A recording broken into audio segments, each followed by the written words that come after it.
ดีพี่น้องมาเลาะปลาได้มันนี่หาเลาะปลาคือเก่า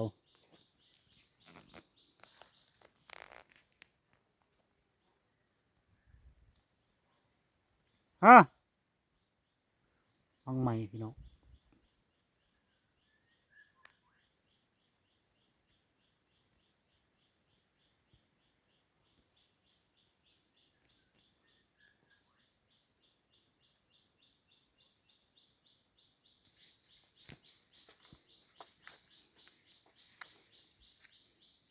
อันนี้แมนบอลเขาเจ้านอน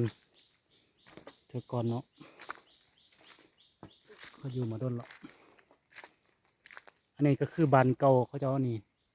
มันเป็นบานอันเผามงตอนนี้เป็นปลาใหญ่หมดแล้ว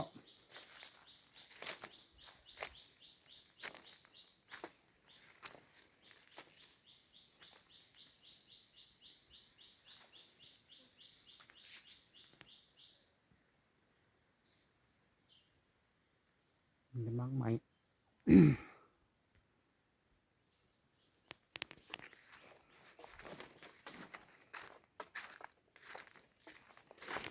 โอ้หล่นไปไล่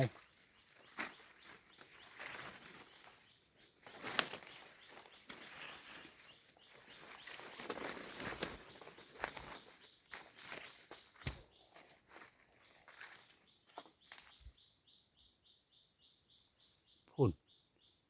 เป็นบักไล่มันมาดี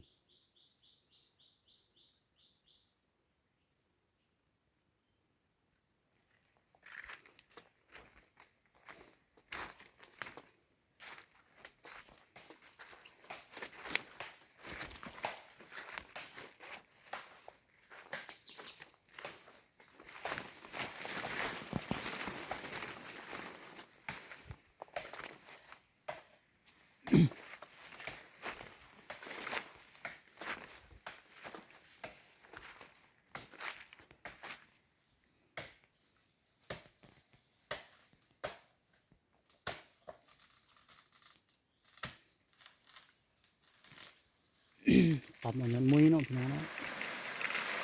งานเป็นยังไง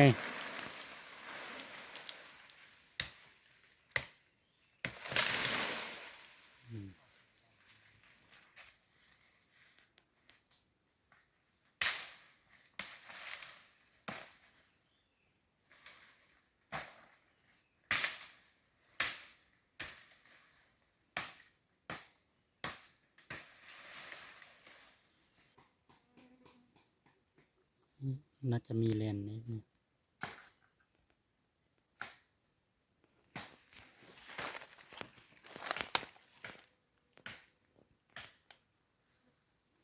มีตัวแลนด์อยู่ในนี้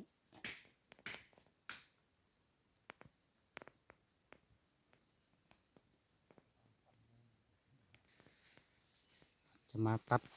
นอบุญเนาะตัดนอบุญไปตั้มกินนี่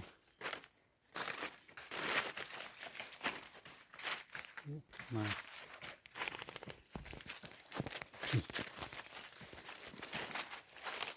นอบุญนอเอ้ย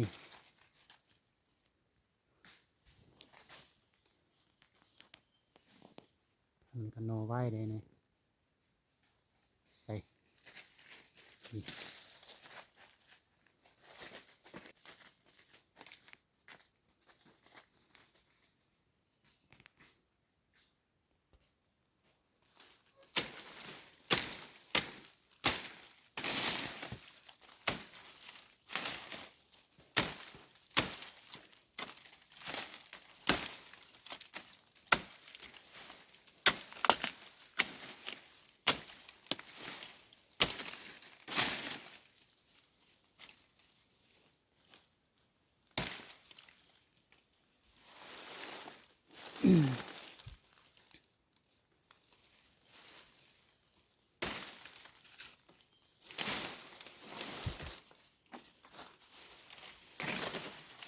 เป็นยังไงก็ได้เนาะอันนี้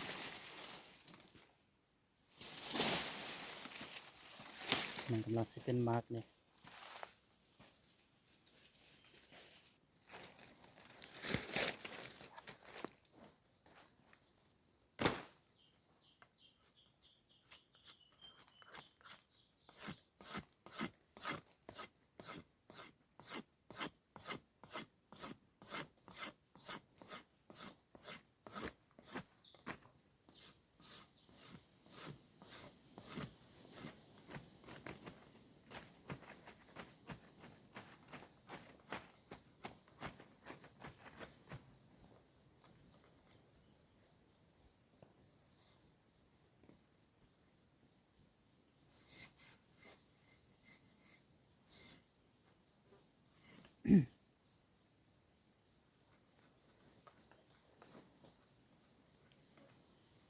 าะปลาหากินตามภาษาบ้านนอกเด้อพี่น้องเด้อ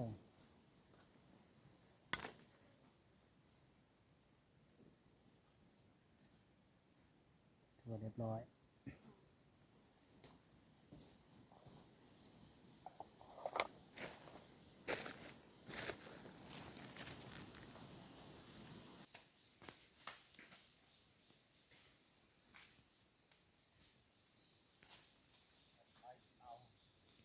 ใหญ่สมควรเลยนะ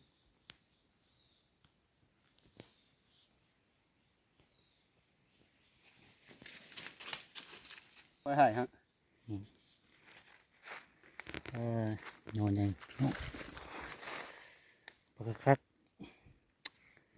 อ่อนๆนี่พี่น้อง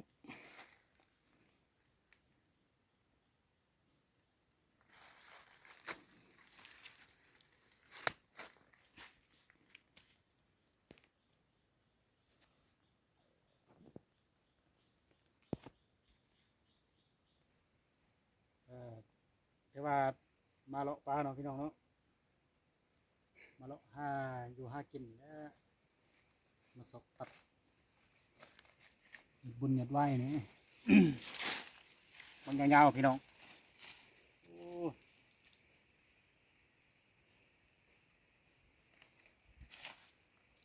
เอาก็ถือว่าจบคลิปสัมพนีกันเด้อพี่น้องเด้อ